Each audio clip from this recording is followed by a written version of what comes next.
Not going to let this be a loss. This is not a loss. This is the beginning of a win. Yes, I am finally doing a Glitter and Lasers video. Hello and welcome. Thank you so much for joining me today.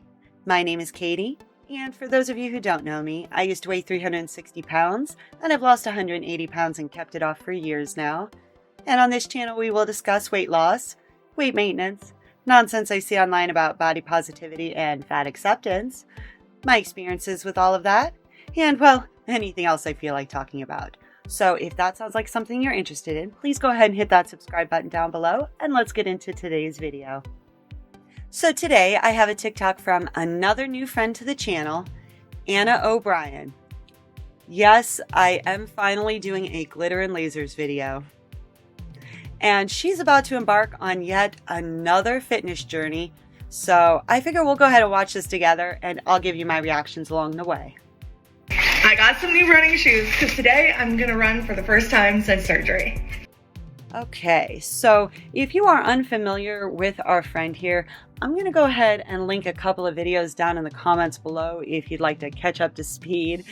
But I do believe most of us are going to be familiar with our friend simply because she's been around for a long time in the body positivity space, and she's got a fairly large social media following. So I do believe most of us at least have an idea or an understanding of who she is, right? So in the spring, she ran her first 5K, and then she went to Run Labs where they analyzed her running and, well, quite frankly, determined she had not been running or jogging at all, but simply walking this whole time. And then I do know that she did have, I believe it was 2 rounds of surgery, and it appears now she is trying to get back into running. So I'm glad to see that for running, she is at least getting a pair of running shoes, because having the proper equipment does make a difference. I do have a fairly large collection myself. Or should I say, I have the same shoe in a whole bunch of different colors because I absolutely love this shoe. And, well, if I'm being honest, it appears that they are discontinuing this shoe. So if anybody has any suggestions for a good replacement for the Nike Free Run 5.0, or just you have your favorite running shoe, go ahead and please list them down below, because I've got a back stock of all the pairs that I could find in my size, but also I know that won't last me too much longer. And this has been the only shoe that I have found since my ankle surgery that I can do what I need to in. So I'm getting a little nervous. If anyone has any suggestions, please, I am all ears. But I am glad to see that if she's thinking about running again, that she's at least thinking about the proper equipment. So the goal is just to see how far I can go. And I got new shoes because my gait has changed. Okay, and that is something I actually will agree with her on, that if your gait or your walk changes in any significant fashion, it's probably going to be a good idea to have your shoes refitted, maybe talk with a podiatrist or a physical therapist if need be, depending on what your situation is. Because I know, at least personally, after I had my ankle surgery, I pretty much had to get rid of all of the shoes that I had before that, simply because the way that I was walking was so wrong for so long, and I had such a terrible limp that all of my shoes were worn completely unevenly, and the tread just was not what it should be. It's very much like the tread on your tires, quite frankly, where if it doesn't get even wear, or you don't rotate your tires as you should, that you're going to wear out those tires quicker than it should too. So I am glad to see that she's acknowledging that new shoes would be a good choice in this situation. This is the full fit. I figured it's my first run back. Let's go to the trail.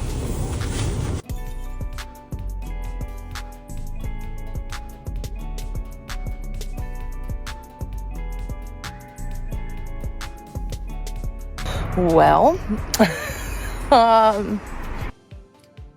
well, indeed.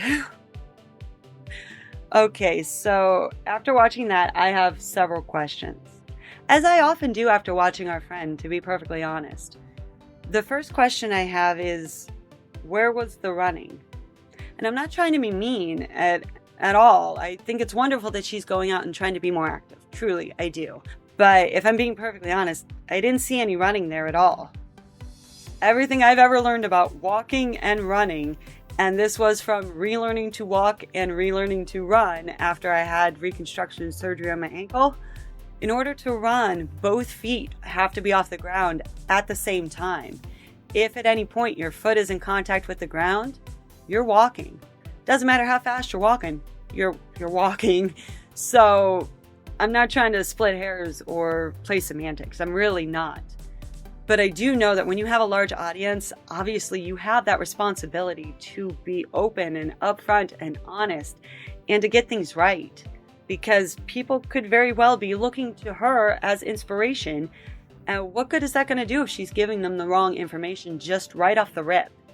And then the other question that I have, was there more to it than that? Or was that the distance that she went? And again, no shade. We all start somewhere, right? But it made it seem like there was a lot more to it. Like we caught her mid-run, right? But if she went and filmed this by herself, I already know what that was going to entail. Hence the reason I don't film myself like this when I'm doing my races, that's for sure. Because you have to go set up your tripod, get everything all ready to go, then go run by it, and then go back and retrieve your stuff. And then if you're continuing on your run, you're going to have to carry your equipment as you run. So maybe she brought somebody else with her, but it appears there was no one else in the car with her. Doesn't appear there's anyone else filming her, that while she's not having it on her tripod, she's holding it clearly in her hands. So it almost appears to me like she set all of that up to make it look like she was in the middle of this long run. But I mean, if I'm just being honest, looking at her post-run, I'm not seeing the level of exertion you would think you would see. And quite frankly, it's hard for me not to look at it that way. So I had my final race of the season on Saturday. It was a 5K, so that's 3.1 miles. And I gotta admit, it was really, really cold on Saturday. It was like 37 degrees, I believe, at the start of the race. It was really cold, okay? I was layered up and ready to go, but I still froze my butt off, right? And here's a picture I took before the race. And here's a picture I took after the race. Now, it might not be that easy to see, but I can definitely tell you, I had a whole lot of sweat all along my hairline. You can see that my cheeks were definitely more flushed than when I started. And you can definitely tell I went through some things. My hair's all messed up. And yes, the hat didn't help anything. So, well, here's a picture of me taking the hat off after the race. And that was what I was left with. So, and she doesn't appear to have any signs of exertion that I can see, post-run here. So I don't see any sweat. I don't see any flushing of the cheeks or the chest or any part of her skin. Her hair doesn't look any different from when she started. And I gotta say, that is in stark contrast to not only what I personally experience, but what I see each and every single time I compete in these events. So I'm genuinely curious if there was more to her run or if that was truly it. And again, if that's it, that's perfectly fine. We all have to start somewhere. But I do find it disingenuous if our friend here is going to represent like she has done a much longer run when that was all the furthest she ran. And I gotta say, whenever I talk about doing my races, I'm very upfront and honest with people. And this is across the board. We're talking family, friends, other people who I'm doing these races with, members of the media when they contact me to do interviews about my 8K over the summer. That's like the first thing I tell everybody when I talk about my races, that I don't run, that I walk. Because I want people to understand that you can compete in these races if you walk, you don't have to run them, and that you can stay physically fit and active at any level. So I know personally I will never be able to run any of these races just because long distance running is really not in my future. Not even close. I can walk as far as the day is long. But when it comes to running, that's a whole different beast, a whole different animal, especially after I had that ankle surgery. So I do understand that if I wanted to try to run these races, there's a fairly decent shot that I could re-injure my ankle. And it's It's just not a risk I'm willing to take. Let's be perfectly fair. So it almost seems like our friend here is trying to convince herself, along with everyone else, that she is doing all of these wonderful things because she's running. Where I gotta be honest, walking has so many benefits for absolutely everyone that I don't understand this need for her to tell everyone that she is running and to make a big show of it when it's clear from looking at her after her run that, first off, I didn't see her run, to be perfectly fair. And again, that's okay. Walking is fabulous, right? But also, I don't see actual signs of exertion here. And the reason that I bring this up is this seems to be a pattern of behavior with our friend here, where she goes from one fitness idea to the next. And every time she goes full bore. And then she will get burnt out, or she'll get injured, or maybe she wasn't even doing that full bore to begin with, and then we never hear of it again. So, for example, I went back the last 5 to 6 months of TikToks of our friend here. And, well, let's see if you can pick up on this pattern as well. So this first clip is from the first week of September. Guess who's back? Back again. Shady's back. Tell a friend. Guess who's back? Guess who's back? Guess who's back? Guess who's back? Guess who's back? Guess who's back? Guess who's back? Okay, we'll go ahead and check out the next one now. And this is from the second week of September.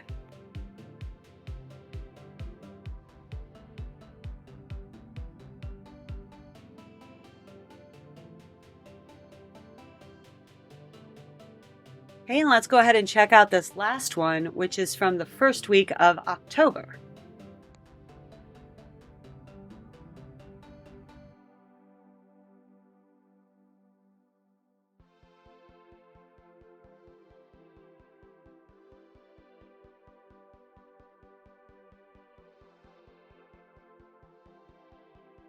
Okay, were you able to pick out that pattern at all?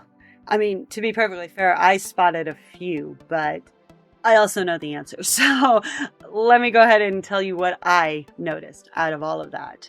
So the first thing that I noticed with all three of them is it appears she is a little bit more focused on posing and dancing for the camera as opposed to actually getting a workout in. I mean, maybe that's just me personally, but especially the swimming one, there was no swimming at all.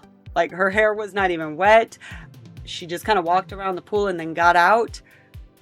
Yeah, I have a very, very tiny pool in my backyard. And I gotta say, we did way more activity in that pool. That little tiny ass pool. So I don't think there was any swimming done there at all. Just being perfectly fair. Then we've got the rebounder or the mini trampoline. And it appears she's more worried about posing and doing her little dance than it is about actually getting a good workout in. And I mean, quite frankly, same with the gym. The other pattern that I definitely noticed, and you probably wouldn't notice unless you actually scrolled through her entire TikTok like I did. And don't worry, I took one for the team for everyone on this, okay? And the thing that I couldn't help but notice. So that first video of her dancing to Guess Who's Back, that was the only time she's been in the gym since, or at least the only time she's posted about going to the gym since. And for somebody who posts so much content online like our friend here does, I find it hard to believe that she wouldn't be posting it if she were going to the gym. So she's back, but evidently not sticking with it. And then about a week later, she was cleared to swim again. And I mean, despite the fact that I wouldn't really call what we were shown swimming, we all have to start somewhere. So again, no problem. Go out and be active. That's great.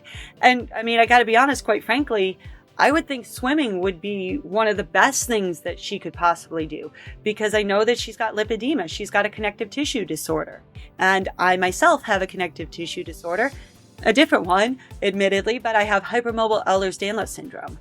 And I know that being in the water, it's one of the best things for me. I absolutely love it. And every year I have to close up my pool for the winter, I am so incredibly sad, because being in the water and being able to take the pressure and the weight off of my joints like that, it's one of the very rare times in my life where I'm not feeling some sort of pain, if I'm just being perfectly fair. So I love being in the water, and I know how beneficial it is for those of us who have connective tissue disorders. So glad to see she was in the water, but that's the only time she's posted about it ever since she was cleared to go back into the water. I haven't seen any more swimming videos since. So then we move on to the last one. And then she's got the mini trampoline or the rebounder, right? And she even says in the description that this is about to become her whole personality. And that was posted over a month ago, and she hasn't posted about it since.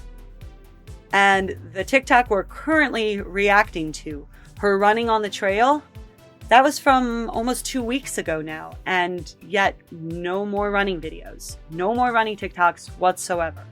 And I'm not saying she's not doing these things, but I do find it rather curious that for someone who is so online, the way our friend here is, that she's not documenting it if she is doing it. So that leads me to believe that she's just jumping from one thing to the next and never staying consistent with anything. And I gotta be honest, I do just kind of wonder what it would be like for her if she actually just stayed consistent with one of these things. Doesn't even matter what it is. If she wanted to just walk and consistently do that every day, go as far as she could, just see how far she could walk, right? I guarantee you, if she were consistent with that, she would be having much better results than going from one thing to the next, to the next, to the next, and then forgetting about it a week later, 2 weeks later, a month later, never to be seen from again. But let's go ahead and see what else she has to say about her running. There's a lot of opportunity for growth. That's how I'm going to sum this up. Did I run? Yes. Did I run at a good pace? Also, yes. Did I feel sore way earlier than I used to feel? Yes. So, you know what? Progress over perfection. Okay. On its surface, the things that she is saying, it sounds lovely. It really does. The notion that she has a lot of opportunity for growth. That sounds lovely. That's kind of the way I approached a lot of things. That it wasn't that it was a problem per se, it was an opportunity, and that I could change things in my life, right? And that she talks about progress over perfection. Those are also things that I very much said many times of my life, that you don't need to be perfect. You can just try to do better than yesterday, right? So I do agree with those notions on its surface. However, I'm genuinely curious how our friend here ever thinks she will get to progress if we're already seeing this pattern repeated over and over again where she is not consistent. Because any time that I've had any progression of anything in my life, it's because I was consistent. If I want to get good at anything, if I want to get good at video games, I have to play them consistently. If I want to get faster at walking or running, I have to do it consistently. When I wanted to become a better trumpet player, I had to play consistently. I mean, you can get progress, but with progress, that also requires consistency. That's the most important thing. It doesn't matter if you go full bore, head first into everything that you do, if you don't keep doing it. It doesn't matter at all. And that's where I tell people all the time, you have to find what works for you. You really, truly do. Not just when it comes to diet, but also exercise and so many other things in your life. You really just have to find what works for you. And it seems like she is constantly searching for what works for her instead of just picking something and consistently staying with it. Not going to let this be a loss. This is not a loss. This is the beginning of a win. Okay, and again, on its surface, that sounds lovely. It's not going to be a loss. It's going to be the beginning of a win. But I do have to be honest, based off of the pattern that I've seen her repeat over and over again, I'm genuinely curious if she will be consistent enough to ever even see that progress. Truly. And the one thing that I can't help but notice over and over again with our friend here, because despite the fact that I don't follow her on social media, and this is the first video I've done of her on this channel, I've definitely been familiar with her content for years. For years, I've definitely been familiar with this notion that Every single thing that she does, she's always going to try to spin it to be positive and happy about it, right? So she can be the confidence queen. She always tells everyone she is. But sometimes it's okay to feel that loss. Sometimes it's okay to feel that way and to express that you feel that way instead of constantly propping yourself up with toxic positivity. That's the consistent thing that I see through all of her social media, and I'm talking for years now, is this toxic positivity. But yet, she is always consistently starting over. She has not found anything she is actually stuck with other than body positivity and, well, let's be fair, brand deals and paid partnerships, but that's a whole different ballgame and also covered in the videos linked down below, let's be fair. But she keeps projecting this notion that she is so confident and so happy, and yet she keeps finding herself at the starting line, always at the start of the win, never consistently following it through and getting to the end. And that was something I definitely had to learn through my weight loss. Absolutely. This took over 7 years for me to lose 180 pounds. So I learned very quickly that it wasn't going to come off overnight. I wasn't going to lose 180 pounds in a week, a month, probably not even a year. And even if I could lose it in a couple of years, would I be able to keep it off once I had done it? So I found taking a little bit of a slower pace and staying consistent as opposed to running headfirst into everything served me so much better in the long run. And I can't help but wonder if something like that wouldn't benefit our friend here as well. Because this is now how many times she has started back on her running journey, or started back on a fitness journey, or started down this particular fitness journey. How many times has she done it at this point? And I personally don't even know, nor do I think I have the stomach or the time to try to tally it. But I do know what consistency brought me. And I know throughout this whole time that I have lost weight and kept it off. I never had a gym membership. I mean, well, technically I had a Y membership for I think like 6, maybe 7 months. And it was when my son, my firstborn, when he was a baby and I took him there for swim lessons. I never even stepped foot into the actual gym part because by that point I was incredibly pregnant with my daughter. So I never went to the gym. I never full bore went into the diet or the exercise part of this. And I just made slow changes over time that I could stick with and be consistent with. And that led me to much better and long-lasting results. So something that I did at the end of last race season and that I continued this year is my kids really love to see all of my medals from the race season all at once. And they ask to wear them, they ask to see them on me, and then they'll go through and ask about each individual race. So I figure, why don't we just kind of go through that together, and I can walk you through all of the races that I did this year and kind of give you an idea of what consistency can bring you. So the first medal is from my first race of the season, and this is actually a medal for placing. I came third in my age group for females, and this is actually the only placement medal I have, so I still can't even believe that I placed in this race. So it just makes this so cool. The next one is from the cowbell race. And yes, it's an actual cowbell that works. And I love everything about this medal. It's one of my absolute favorites because not only was it my first 7K, but it's also my neighborhood. And again, did I tell you, it's a working cowbell? I've had way too much fun with this medal. And honestly, I'm so excited to see what they do next year with that medal. This next one came from my first 8K this year, and this was really awesome because I was competing in my first 8K, and this race is part of the marathon race series in my city. They actually asked if I wanted to do interviews with members of the press, so I was featured in a couple local papers and on local social media, talking about losing weight and going through my ankle surgery and everything, and now going and walking and doing all these races, so that was really cool. And yeah, my first 8K, are you kidding me? I used to not be able to walk right, and now I can do an 8K? What? So cool, still blows my mind. Next we had the Christmas in July, And apparently this medal can double as a Christmas ornament as well. And it's carved wood, so I really love it. Like, this is really unique and cool. And I gotta be honest, it was really, really fun going and doing this race in the middle of the summer with Santa and everything else. So fun.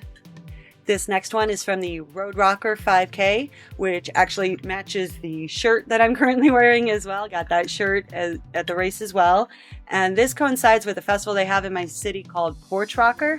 And oh my gosh, how cool is this? They have a whole bunch of local bands and musicians that will show up at a designated neighborhood and the houses that sign up to host these events. And they will literally put on concerts in people's front yards and front porches. And you just walk around the neighborhood and go hit up food trucks and listen to music. And it is so fun, so cool. And every year this race, I look forward to it because it's just such a unique race. This next one is from the Pride 5K in my city. And what I love about this 5K, it's the only night 5K that I actually get to do throughout the year. So this one, my kids and my husband get to come and watch and hang out, and it's such a fun time. And then it's the kickoff to the whole Pride Fest in my city as well, which you would think this happens in June, but actually it happens towards the end of August. So that way anyone who wants to come in from out of town doesn't have to pick and choose between which festivals are happening at the same time. And lots of people from all across the area can come to my city and celebrate Pride. And it's so much fun. We had like 40 or 50,000 people come in for Pride Fest. And so at the Pride 5K this year, we had people from all different states. We had people from Canada coming in. It was really cool to see. And this is I believe the second year that they did this race. And last year they had like about 100 people, and this year we had well over 300. So it was really cool to see how much it's growing and how many people came from all over for the festival, for the race, and so many other things. So really cool.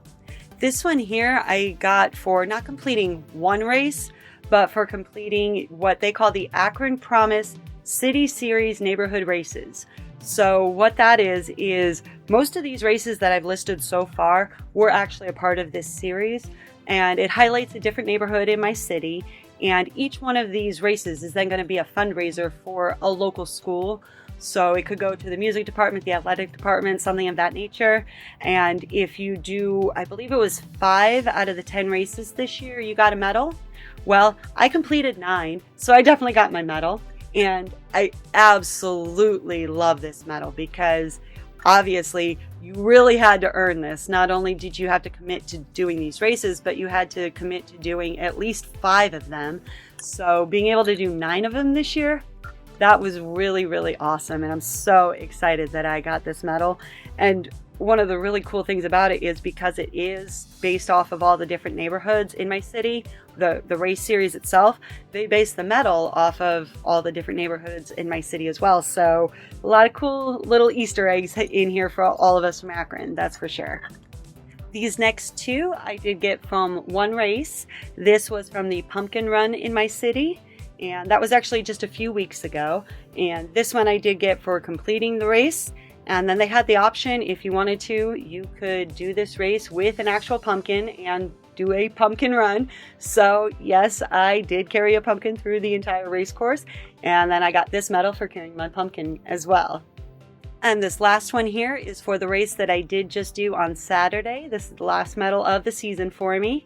And I do love the shape of it. It's really cool and unique to have a star. But as soon as I got it, the first thing I thought of is I feel like Sheriff Woody. You're my favorite deputy. So this is this year's medal haul. And in total, I did 12 races this year and walked away with 10 different medals. So last year I competed in 8 races and walked away with 6 medals. So in total between both years now, I have completed 20 races and I have a total of 16 medals. So not too shabby when you find something that you enjoy and you can stay consistent with it. And I mean, I know personally, I don't have to do these races just to have the benefits of walking. I could go and do that without that. But I do know that having these races, having this sense of accomplishment, having the goals, even just something as simple as having money invested It really does give me that push to show up for myself consistently. And that consistency is always going to be what leads to progress, and that progress is always going to be what leads to results. So that all being said, I really do wish our friend well. And I can also understand that if you aren't familiar with our friend and you're just coming upon this particular TikTok or any of her videos without any context, just that single video, you might think to yourself, it's incredibly motivational.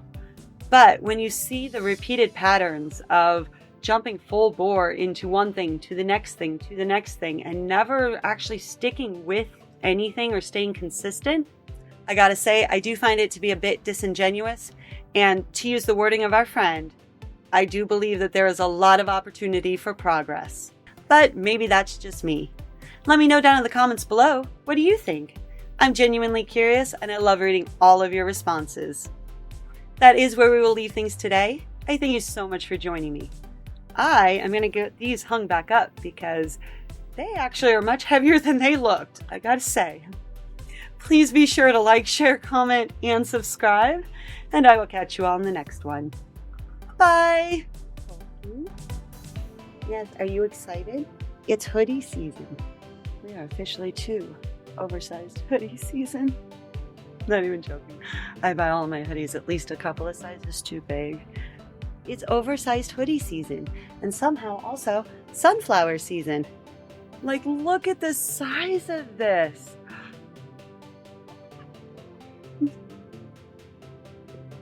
Bye!